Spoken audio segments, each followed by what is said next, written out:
Nuevamente, buenos días a cada uno. Vivimos en un tiempo, hermano y amigo, donde cada vez el imperio de la injusticia se muestra a mayor escala.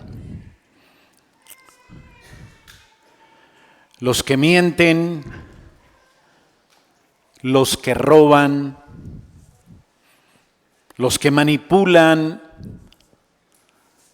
cada vez parecen ser más y prosperar también y alcanzar sus propósitos. Pero quienes practican la verdad, quienes en la gracia de Dios se esfuerzan en la obediencia, en la piedad, muchas veces, como usted, es marginado, es burlado, incluso se les cierran las oportunidades y las puertas a su paso. Basta mirar un noticiero o los diferentes medios de comunicación para sentir cómo, insisto, el mal avanza y no retrocede. Y usted como creyente que se esfuerza en la fidelidad en medio de un mundo caído que le presiona más y quiere arrastrarle a seguir también su conducta de injusticia y maldad, se pregunta si valdrá la pena mantenernos y perseverar en fe y en obediencia a nuestro Señor. Usted puede muchas veces sentirse inundado por la desesperanza, la desilusión. Y como el hermano Asaf, el salmista, quizás usted llega a decir, ¿de qué me sirve ser fiel al Señor si lo que recibo es mayores tropiezos en mi camino? Bueno, el libro de Apocalipsis nos recuerda que esta sensación no es algo nuevo. Los creyentes del siglo I, a quienes se les escribe en esta carta de Apocalipsis, Dios inspira a Juan para entregarles ese mensaje a los hermanos del primer siglo. Ellos también vivían bajo sistemas opresivos, donde el mal parecía triunfar. Y es cuando Dios aquí, especialmente en este capítulo 14, les presenta una visión poderosa, gloriosa, de la que también cantábamos hace unos minutos. Se trata de la revelación de Cristo nuevamente a esta tierra y el encuentro de su pueblo con Él.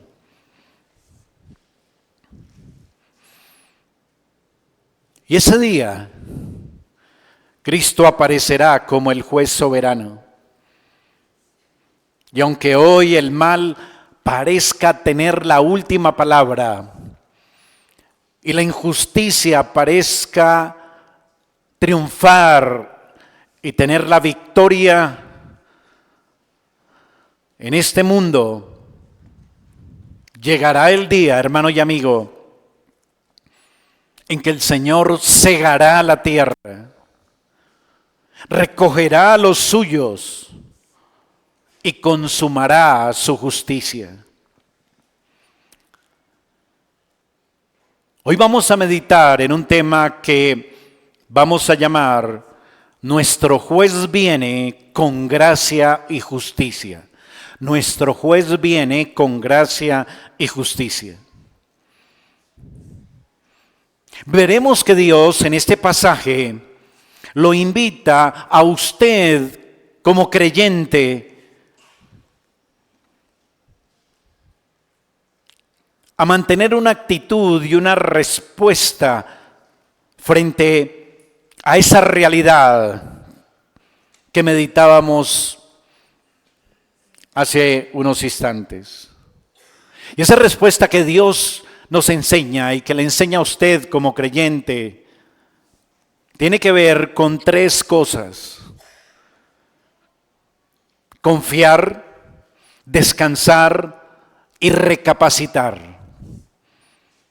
Confiar, descansar y recapacitar. Confiar primero en que Cristo vendrá como Señor triunfante. Segundo, descansar en la seguridad de que un día seremos trasladados de una vez y para siempre a estar con Cristo y salir de este mundo caído.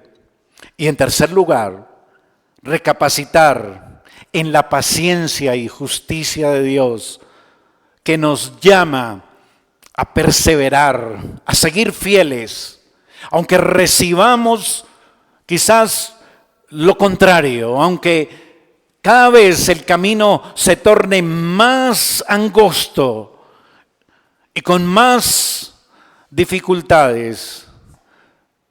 Sigamos fieles en nuestra fe, en nuestra obediencia al Señor. Así la desesperanza se transformará en esperanza, la desilusión en confianza y la aparente victoria del mal en la certeza de una justicia divina por los siglos de los siglos. Vamos entonces a desarrollar estos tres temas. En primer lugar, confiemos en la manifestación del juez soberano. Confiemos en la manifestación del juez soberano. A partir del capítulo 12, como ya lo hemos visto, se nos informa acerca de una serie de eventos, recuerda, paralelos que siempre culminan en lo mismo, culminan y cierran cada uno de estos eventos desde el capítulo 12 con un juicio final. Este capítulo 14 no es la excepción. Este capítulo 14 nos ha mostrado tres escenas solemnes que desembocan en lo que hoy el Señor nos quiere hablar, que es ese juicio final. Primero, recordará usted, en este capítulo vimos la condición gloriosa de la iglesia en el cielo. Luego nos mostró la condición del incrédulo sufriendo tormentos sin fin y nos reveló la necesidad de caminar con vista en el estado eterno donde alcanzaremos el descanso y el reposo por los siglos de los siglos.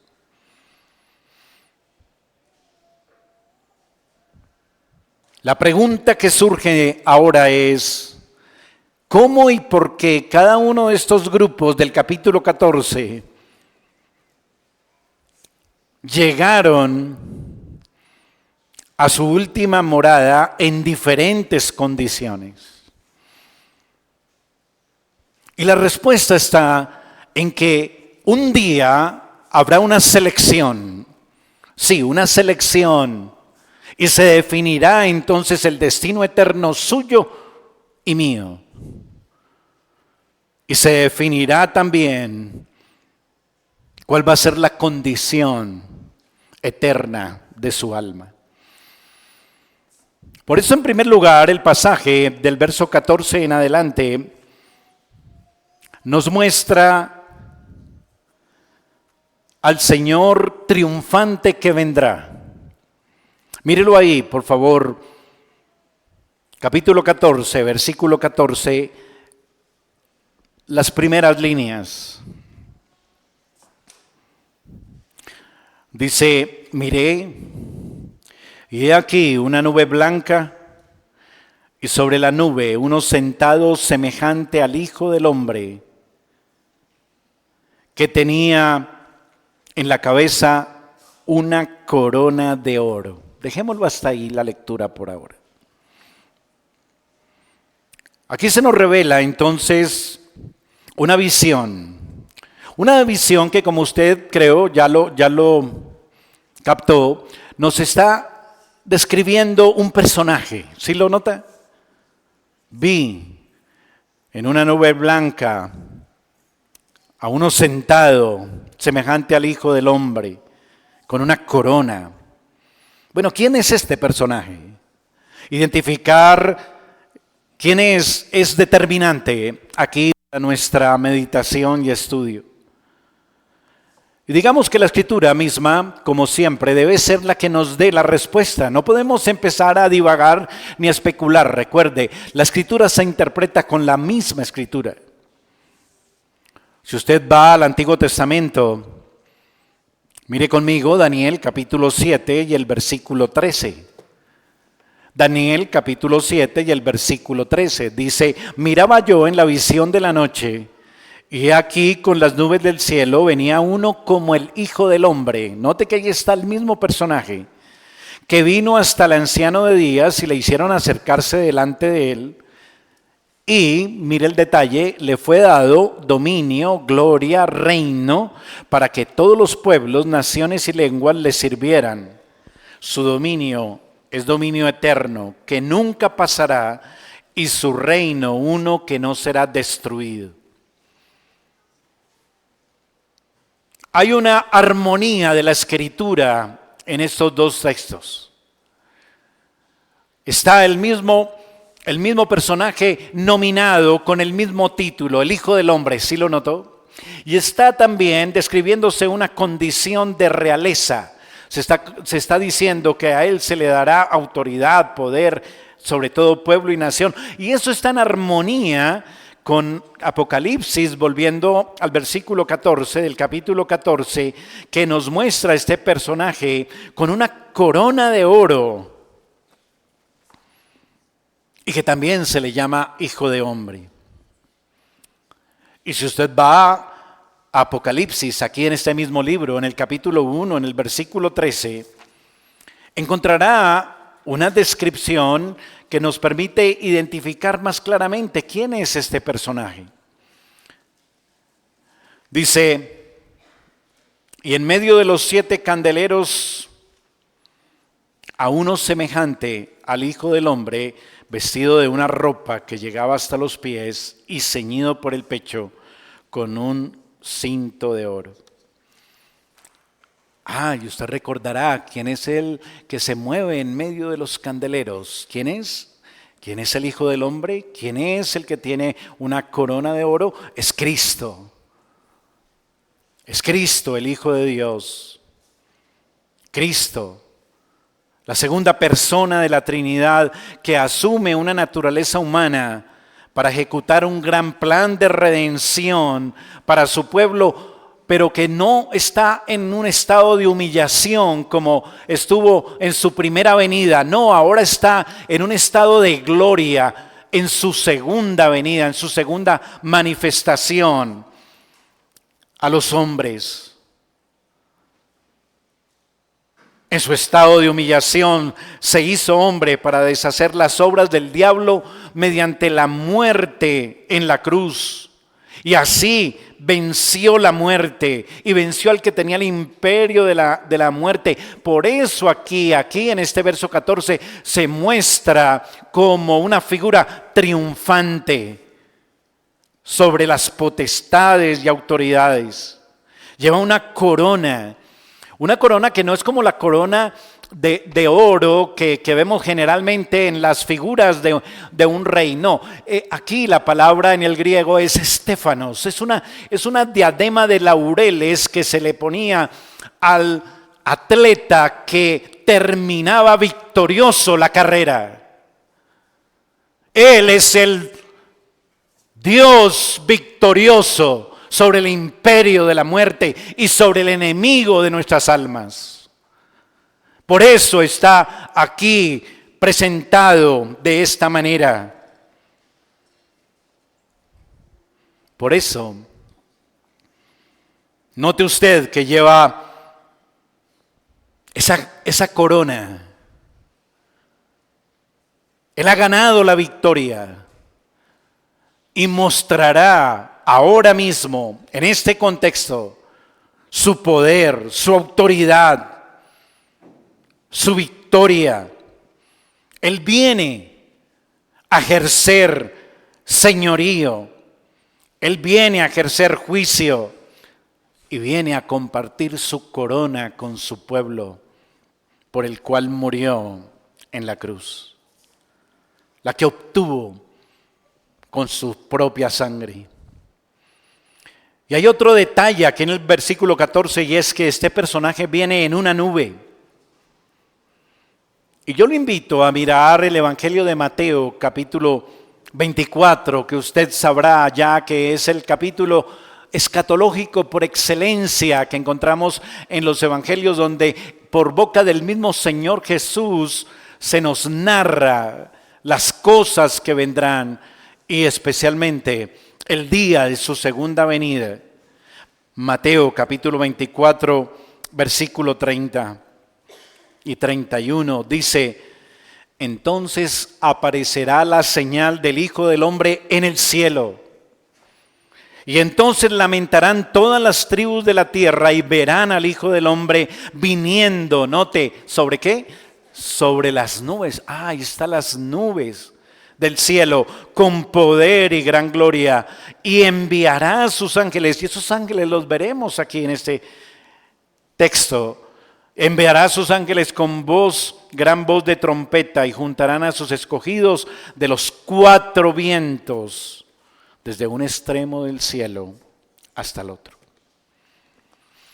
Cristo revelado en su segunda venida con todo honor y gloria, con los ángeles de su poder, sobre una nube blanca. Y esta no es un fenómeno meteorológico, sino un símbolo teológico de la presencia y de la gloria de Dios. La nube que en el Antiguo Testamento se denominaba como la Shekinah, recuerda que salió con el pueblo de Israel para seguirlo y guiarlo por el desierto hasta la tierra prometida. Y ahora Él está en una nube que funciona como una especie de recinto judicial, la sala del trono, desde la cual, desde esa nube, juzgará a vivos y muertos. Este es nuestro Salvador Jesús en su segunda venida, triunfante y juez de su alma. Juez de su alma. Su venida será para dictar el veredicto final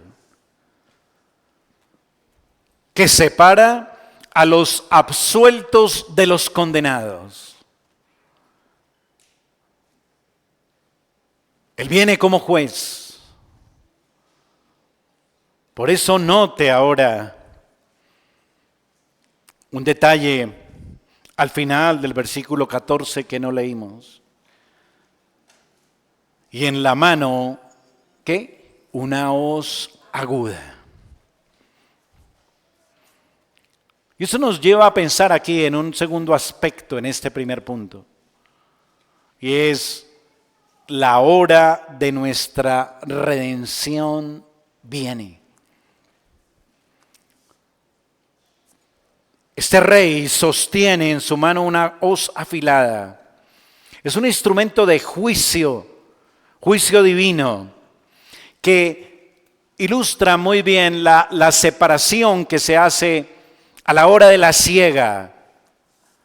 Hay una separación que también está dada en los evangelios, en las parábolas del trigo y la cizaña, ¿recuerda? Porque es que cuando se recoge la siega también hay mala hierba y hay que hacer separación. Todo eso está involucrado aquí. Dice el verso 15. Y del templo salió otro ángel clamando a gran voz al que estaba sentado sobre la nube. Mete tu hoz y ciega. Note, porque la hora de cegar ha llegado, pues la mies de la tierra está madura. Hermano, amigo, no nos distraigamos en cuanto a este tema. ¿Cuál tema? El tema del juicio final. Hermano, amigo, Dios no es un terapeuta que quiere darle una teología de algodón para que usted solamente venga a escuchar cómo le irá de bien en su familia y con sus hijos y cómo prosperará y cómo tendrá salud en esta semana que va a entrar. No. Él quiere hablarnos de cosas solemnes como la vida y la muerte, como la salvación y la condenación. Y de eso nos habla el Señor ahora. Él viene a juzgar. Hay un día, hay una hora. Y el Señor Jesús, cuando anduvo en esta tierra, lo anunció, lo advirtió. ¿Recuerda? Y Él dijo que el día y la hora establecida en el calendario de los decretos secretos del Padre ya estaba definido. Y que nadie sabía con exactitud cuándo será, pero si el Padre lo había establecido, eso significa que nada ni nadie lo que detendrá, nada ni nadie lo va a cambiar, ni lo va a postergar, ni lo va a frustrar. No se engañe, amigo. Es el creador del universo, del cielo, de la tierra, el que le dio el soplo de vida para que usted tenga aliento en su boca. Él es el que decide el día de su nacimiento, de su muerte y el día que juzgará su alma y definirá su destino eterno.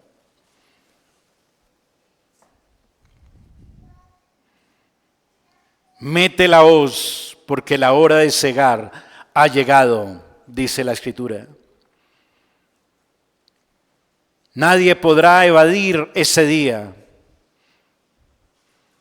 Grandes y pequeños, niños y ancianos, solteros y casados, hombres y mujeres, muertos y vivos, cada uno será llamado a presentarse ante el tribunal de este gran juez. Y a diferencia de su primera venida, en humildad, recuerda, como el hijo de un carpintero, como el que entró sentado en un pollino, hijo de un asna. Él ya no viene así. Él regresa sentado sobre una nube blanca, coronado como victorioso y vencedor y con la hoz en su mano para actuar como juez de vivos y muertos.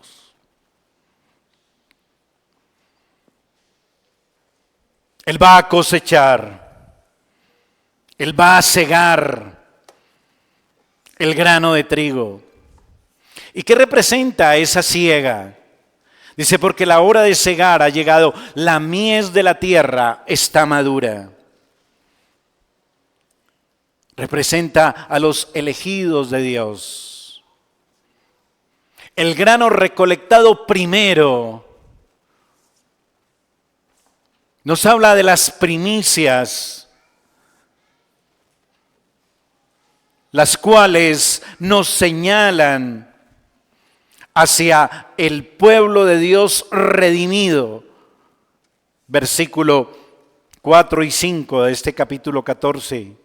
Recuérdelo conmigo, dice: estos son los que no se contaminaron con mujeres, pues son vírgenes.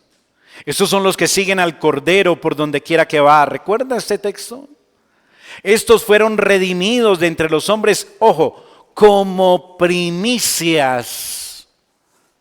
Ahí está la siega. Primicias para Dios y para el Cordero. Aquí está la cosecha, la siega del grano, la preservación de los redimidos del Cordero. Ellos entonces ahora son tomados por su juez y Señor Salvador vencedor. Él es el que mete la hoz para cegar y tomar su cosecha. Y eso será antes de la ejecución de la vendimia, cuando se meterá otra hoz en la tierra que veremos en unos momentos para recoger uvas. Pero eso viene ahora, más tardecito. Primero está la siega del trigo, que nos habla de la preservación de los santos. Será antes, insisto, del juicio de los incrédulos. Dios nos está mostrando aquí que Él sacará primero a los suyos. Él sacará primero su cosecha, los que han dado fruto. ¿Sabe usted de ese fruto? En un servicio de la tarde hace poco hablábamos de la higuera estéril, ¿lo recuerda? Él recoge entonces su fruto, lo aparta, así como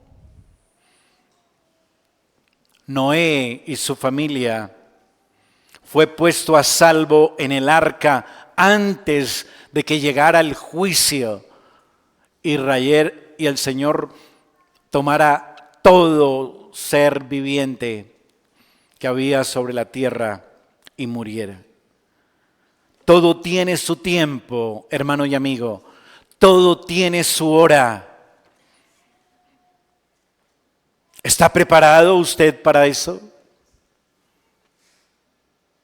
Recuerde que el Señor dice que después de la muerte solo viene el juicio.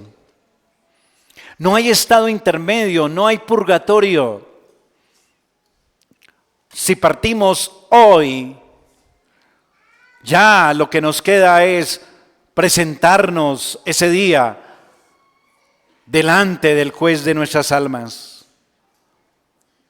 Y ese día está establecido, ese tiempo llegará. Para el creyente esta siega es motivo de descanso, es motivo de alegría, es motivo de esperanza, de confianza. Por eso quiero abordar el segundo punto de esta mañana.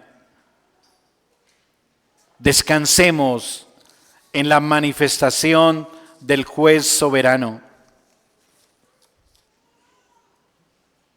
La iglesia está llamada en medio de sus sufrimientos, en medio de su lucha en este mundo caído, a lo que acabamos de ver, a confiar en la manifestación del juez soberano. Que vendrá el día en que el Señor meterá la hoz y reunirá a su pueblo con Él para siempre. Y debemos descansar en la manifestación del juez soberano en ese día. De eso nos habla el Señor en este texto. De eso trata este segundo punto de nuestra meditación. Porque habrá un juicio simultáneo. Los redimidos del Cordero serán tomados y otros dejados. Quiero que por favor vaya nuevamente a Apocalipsis capítulo 24.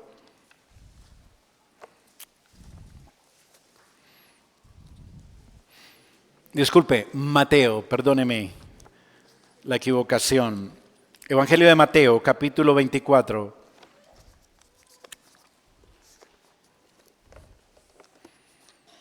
Y volvamos a esta descripción del Señor sobre el juicio venidero. Mateo 24, mire por favor conmigo el versículo 36 en adelante.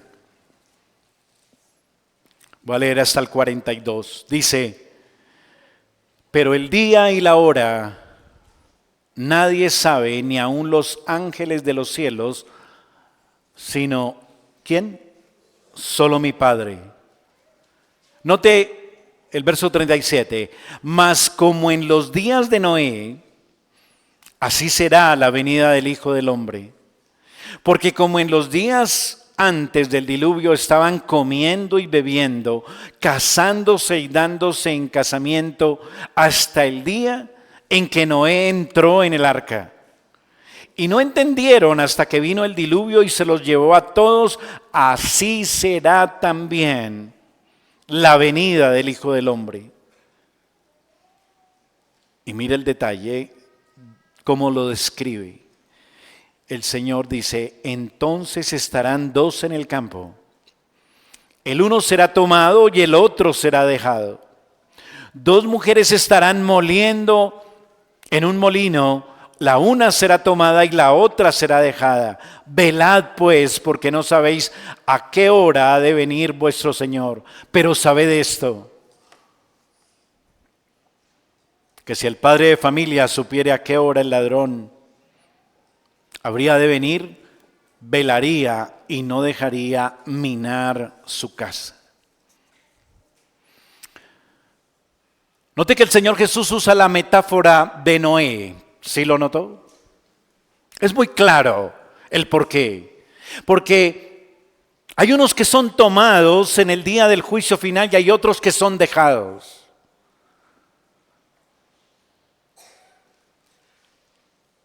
¿Quiénes son los tomados? Bueno, los que en este texto de Apocalipsis 14 son tomados a la hora de que el juez, Señor y Rey, mete la hoz y ciega el grano.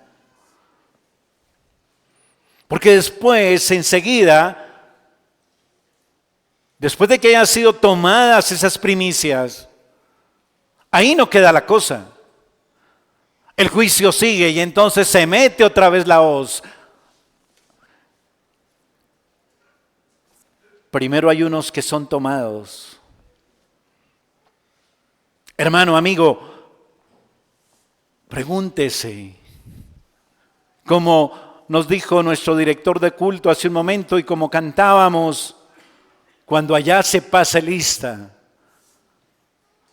pregúntese, ¿usted estará dentro de los que son tomados o estará dentro de los que son dejados?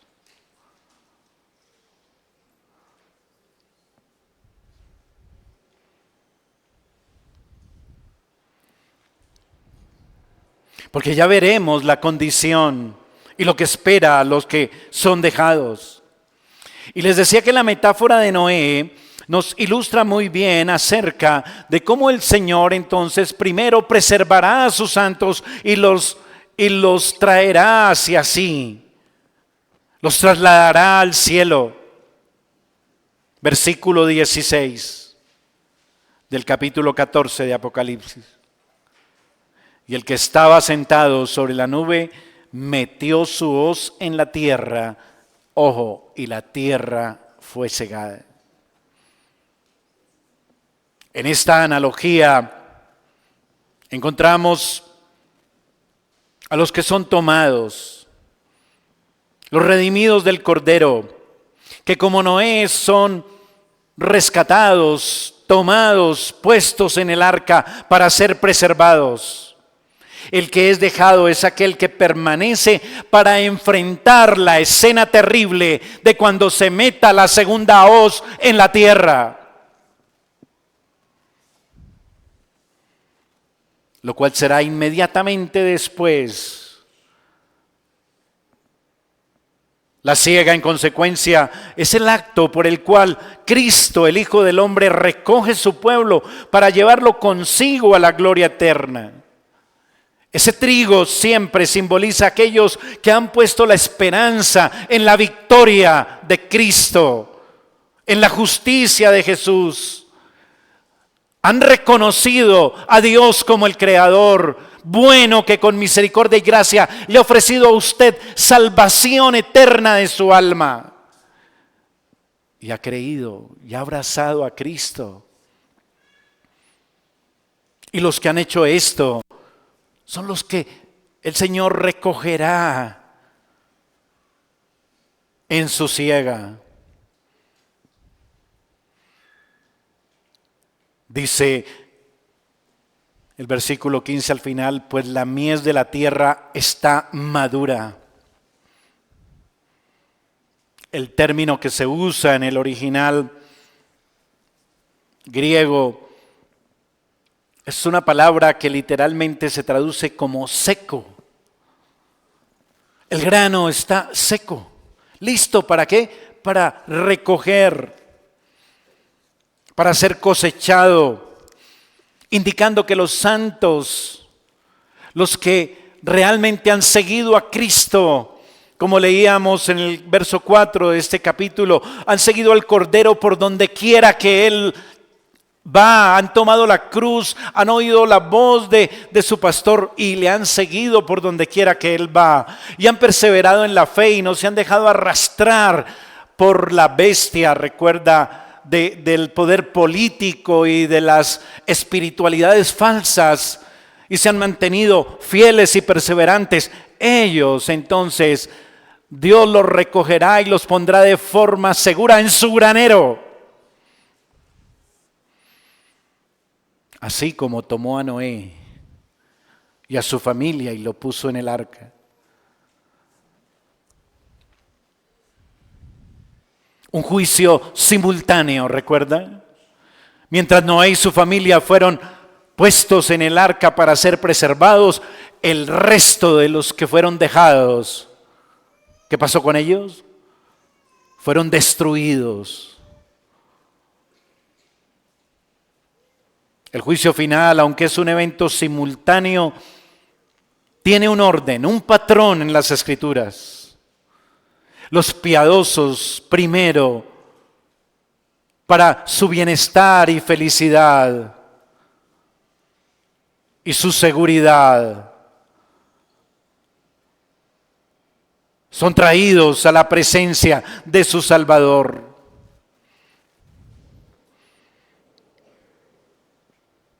Y son guardados para que no tengan que presenciar la terrible escena del lagar de la ira que sigue inmediatamente.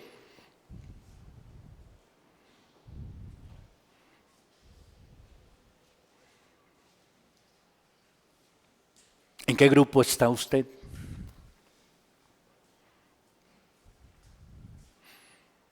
Es una pregunta de vida o muerte esta mañana que el Señor, por su palabra, nos permite hacernos.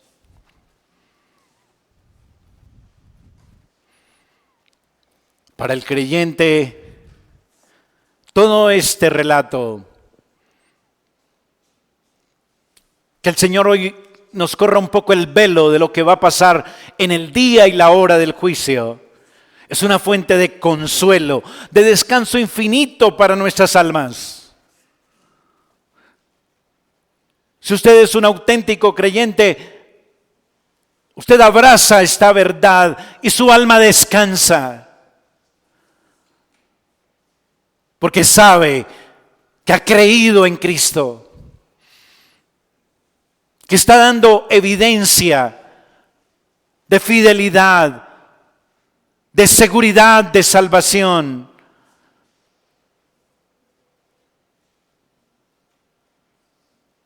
Y que finalmente será recogido por el Señor y preservado en ese granero.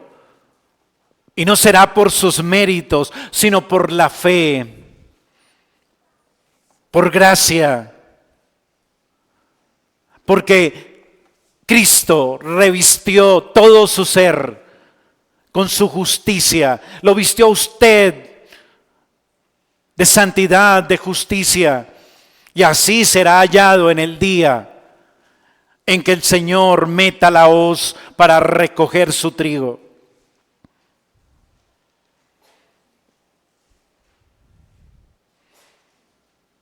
Usted como creyente puede descansar mirando a aquel que ya combatió, que ya salió vencedor contra los enemigos de su alma.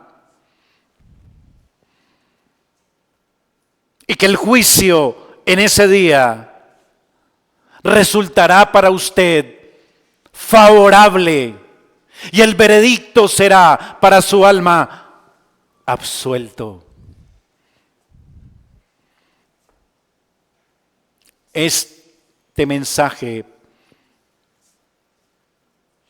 para el creyente es de consuelo y descanso para su alma.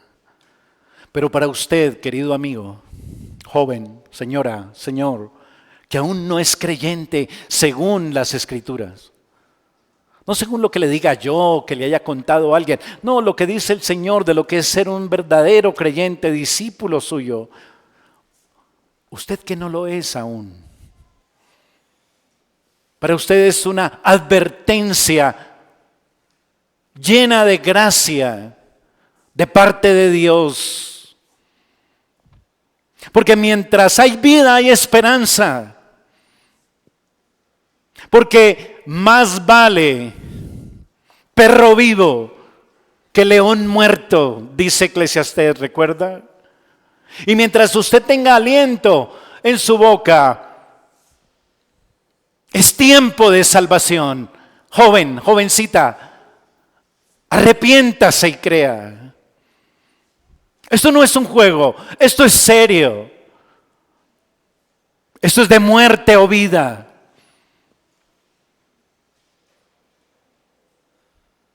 El Señor aquí hoy le está advirtiendo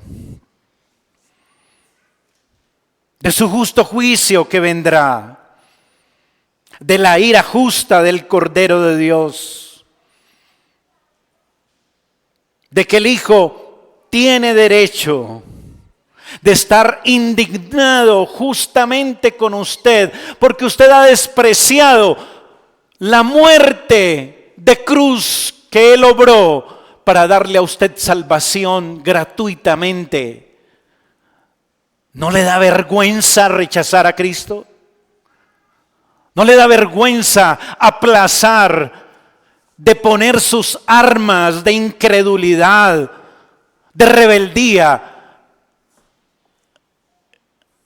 y tomar la mano de gracia que el Señor les tiende en Cristo? Ese día el Señor estará indignado si usted no ha creído y le ha despreciado. Su juicio será justo. Su ira será perfecta sobre su alma. Pero es hora de avanzar al último punto. Recapacitemos en la manifestación del juez soberano. Hemos visto hasta ahora, en primer lugar, confiemos en la manifestación del juez soberano. En segundo lugar, descansemos en la manifestación del juez soberano. Y por último, recapacitemos en la manifestación del juez soberano. La última parte de nuestro texto es una descripción impactante, por decirlo menos, acerca del fin que le espera a los que no conocieron a Dios y no obedecieron al Evangelio de nuestro Señor Jesucristo.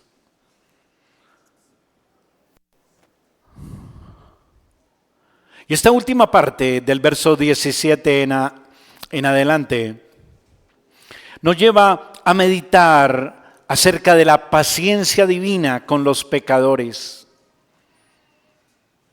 También en la justa retribución que merecen nuestros pecados. Y por último, en nuestra muestra de agradecimiento por haber sido absueltos por pura gracia y liberados de la justa condenación en el infierno. Meditemos en lo primero, consideremos la paciencia de Dios. Mire el versículo 17 y 18, por favor. Salió otro ángel del templo que está en el cielo, teniendo también una hoz aguda. Y salió del altar otro ángel que tenía poder sobre el fuego y llamó a gran voz al que tenía la hoz aguda diciendo: mete tu hoz aguda y vendimia los racimos de la tierra, porque sus uvas están maduras. Este pasaje, esta visión, esta descripción debe llenar su alma de asombro, hermano y amigo. Debe sobrecogerlo de temblor y temor. Es un lenguaje vívido, pero a la vez terrible.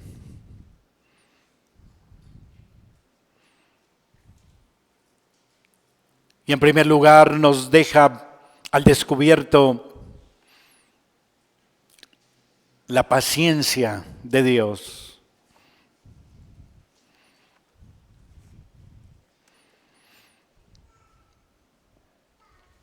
Dios ha anunciado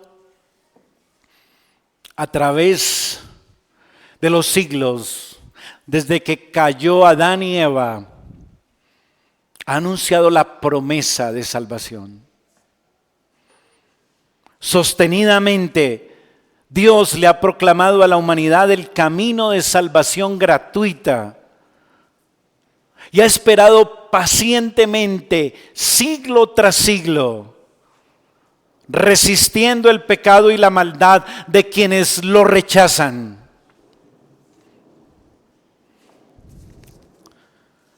Pero nuestro texto dice que un día, la paciencia de Dios dará paso a su justicia y el Señor no soportará más el pecado. Esto nos lo presenta el pasaje a través de esta vendimia que se nos describe en los versículos 17 y 18. Ilustra la recolección de los que fueron dejados, es decir, los que no pertenecen al fruto que el Señor recoge como sus primicias, a sus redimidos. Es decir, se trata de los incrédulos, que son ahora juzgados y castigados por su maldad acumulada a través de los siglos. Las uvas y la vid simbolizan a los individuos incrédulos. Las uvas en el sentido personal y la vid en el sentido de la humanidad completa. A diferencia del trigo que se describe, recuerde, como seco, dice que las uvas, ¿cómo están? Dice al final del verso 18, porque las uvas están maduras.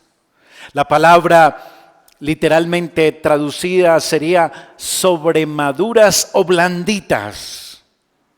Están un poco pasadas. ¿Por qué están pasadas? Porque el Señor ha tenido mucha paciencia, así como con usted y conmigo. Y especialmente con usted que aún demora su entrega al Señor y su conversión a Cristo.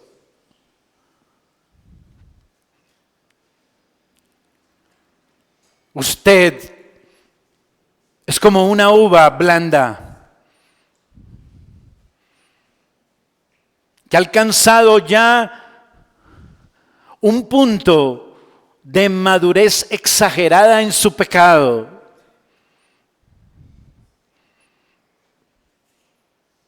Y no queda más que la horrible expectación de un juicio si no se arrepiente. Dice Romanos 2:5, pero por la dureza de tu corazón no arrepentido, atesoras para ti mismo ira para el día de la ira y de la revelación del justo juicio de Dios. Le tengo una mala noticia, querido amigo, que aún no es creyente. Y es una noticia misericordiosa, porque el Señor le anuncia lo que está pasando con usted y su condición.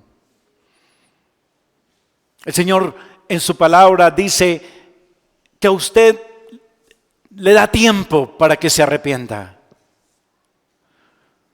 Y por eso es que el juicio no cae sobre sus pecados ahora. Quizás usted se está diciendo, no, pero a mí me va bien, yo estoy bien con mi Diosito, no sé qué, si sé cuándo. No se engañe, por favor.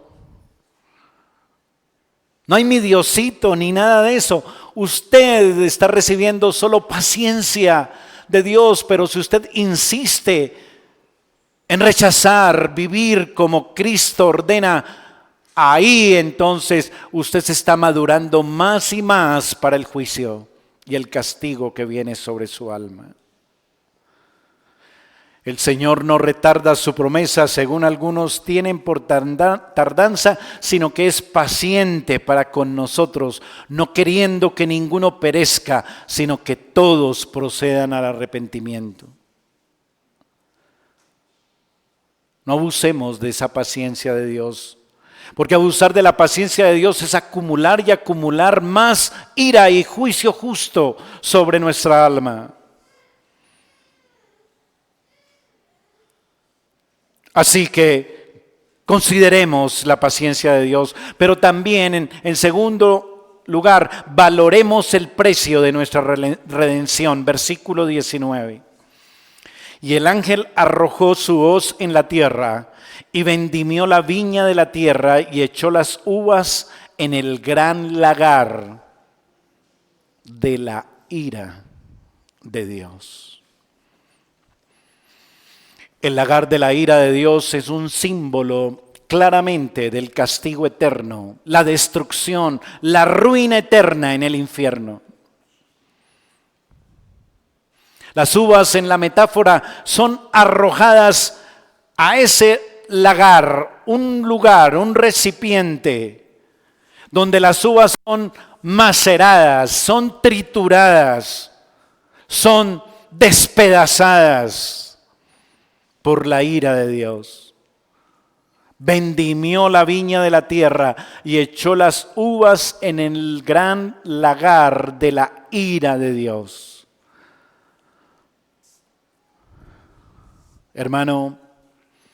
Hermanos, aquí es necesario hacer una reflexión solemne.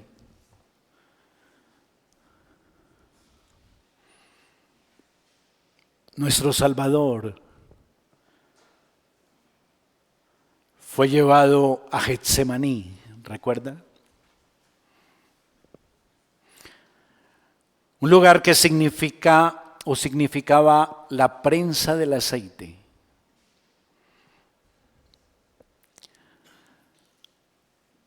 Allí el Señor fue exprimido.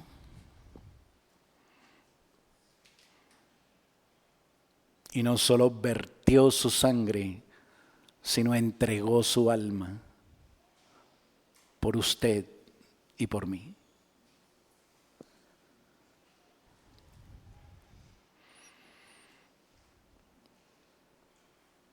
El Señor Fue nuestro sustituto en el lagar de la ira del Padre por su culpa y por la mía. Recibió todo el peso de la ira del Padre por su culpa y por la mía.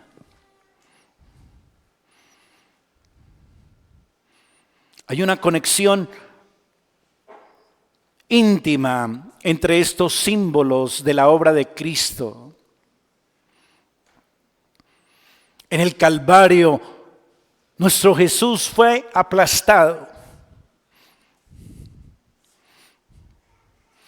El peso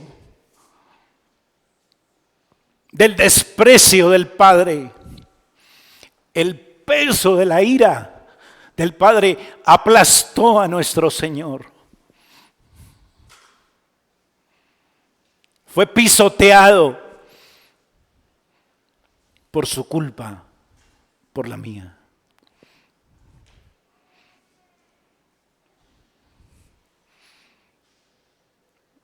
Debemos valorar y ponderar más el sacrificio de Cristo.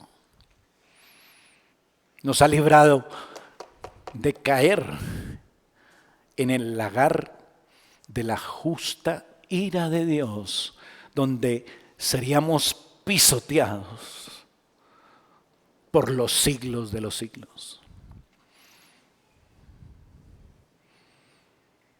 Así que perseveremos en nuestra fe con temor y temblor, hermanos. Sí, no importa que el mundo y la injusticia parezca que está ganando, que está reinando y que nos está apabullando en este mundo temporal. Tranquilo.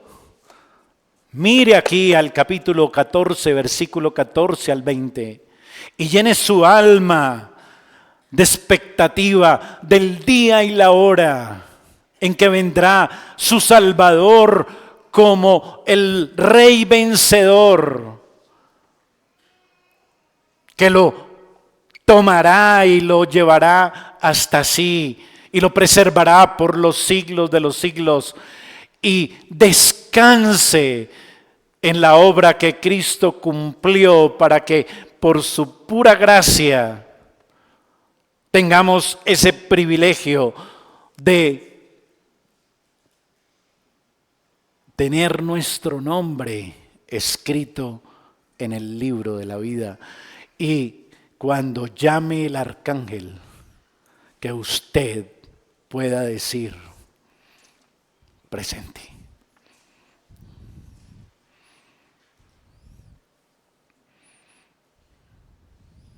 Perseveremos con temor y temblor. Mire el verso 20 y terminamos. Y fue pisado el lagar fuera de la ciudad, y del lagar salió sangre hasta los frenos de los caballos por 1600 estadios. ¿Sí nota que primero el Señor tomó su cosecha y la llevó a su granero? Apartó a su pueblo para que ni viera, ni participara, ni estuviera ni cerca de este terrible juicio que vendría sobre los pecadores incrédulos sin arrepentimiento.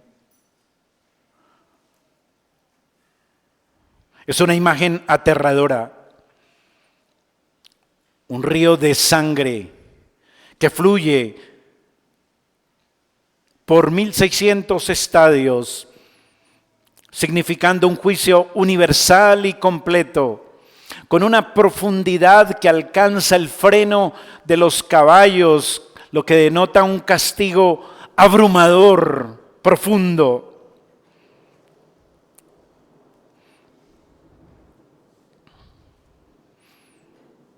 Pero los redimidos están fuera, están aparte, están reservados en lugar que el Señor escogió como su granero. Y fuera de ese lugar de preservación es que sucede este terrible juicio. Fuera de la ciudad, dice, se pisó el lagar y salió sangre hasta los frenos de los caballos por 1600 estadios.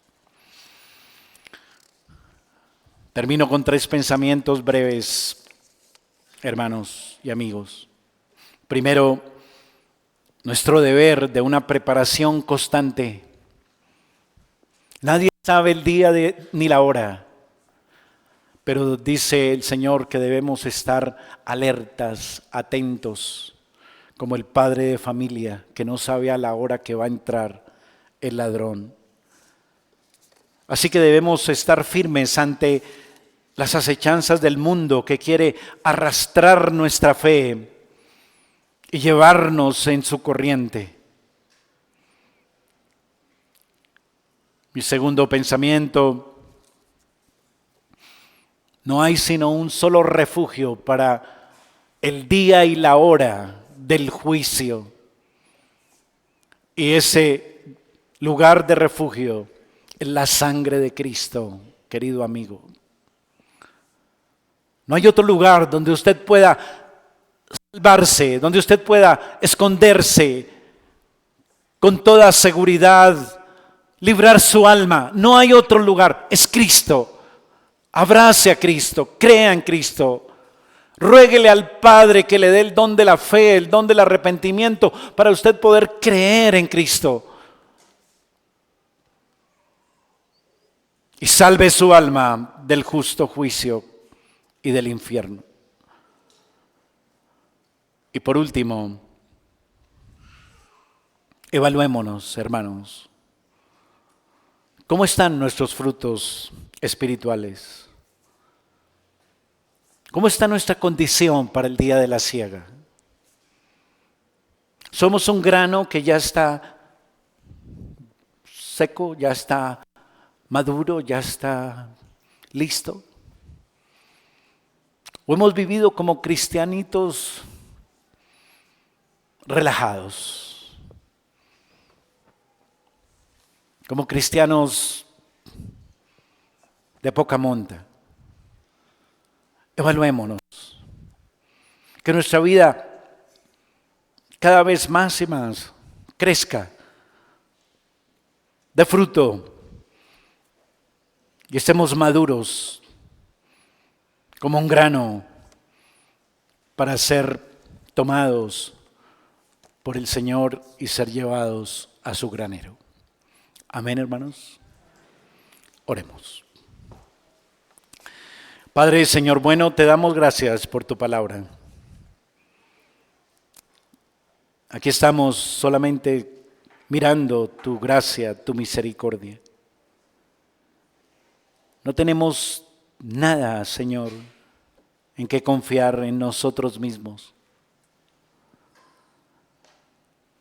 Y solo rogamos, Señor, ayúdanos y permítenos seguir avanzando, fieles, perseverando, firmes en nuestra fe y esforzándonos más en la gracia para la obediencia a ti, Señor.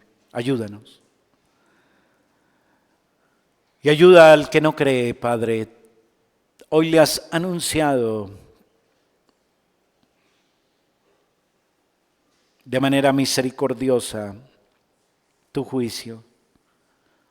Dale el don de la fe, el don del arrepentimiento, y que hoy sea día de salvación para sus almas.